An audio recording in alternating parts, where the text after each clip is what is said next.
Spoiler alert. Do not read if you have not yet watched the August 16th season premiere of Bachelor in Paradise.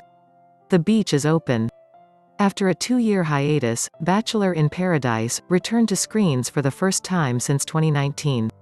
Although this arm of the Bachelor franchise has been historically hosted by Chris Harrison, the series now sees comedian David Spade temporarily taking the reins as the first of several celebrity guest MCs for the 7th season. "Let's re-meet the people we've already met 100 times, he joked, as he segued into introductions. 23 contestants arrived on the beach over the course of 6 different franchise seasons. James Bonsall, Connor Brennan, Aaron Clancy, Tre Cooper and former villain Karl Smith joined from Katie Thurston's recent season of The Bachelorette.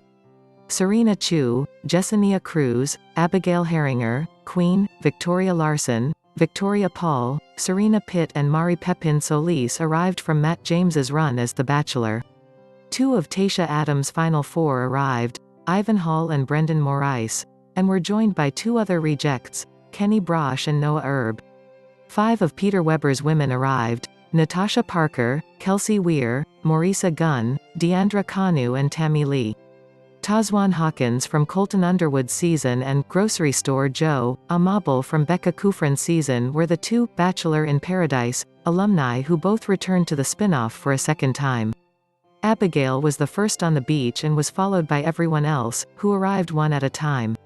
Serena P emerged as a crowd favorite and was favored by Joe, Ivan and Brendan almost immediately. But Joe's crush did little to ease his anxieties about returning to the beach.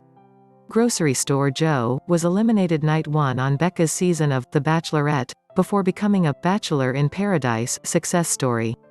He walked away from season 5 of the latter in a relationship with Kendall Long, but the pair called it quits 2 years later. Throughout this episode, he was vocal in his hesitation, often off on his own and not engaging with other contestants. He worried he made a mistake, returning to the franchise and felt unsettled being back in the place where he and Kendall first made a connection. During his initial conversation with Serena P, he admitted that he was awkward but that it felt like talking to Kendall. Folks trickled in and began to make initial connections before Spade called a family meeting. There, he laid the blueprint for Paradise. Each week, more people would arrive and the distribution of roses would alternate between the men and women. With 13 men and 10 women, the men would hand out the roses this week, and 3 women would be eliminated. Bartender Wells Adams arrived and gave a rallying speech at the Success Stories of Paradise. With that groundwork, pairs started to form.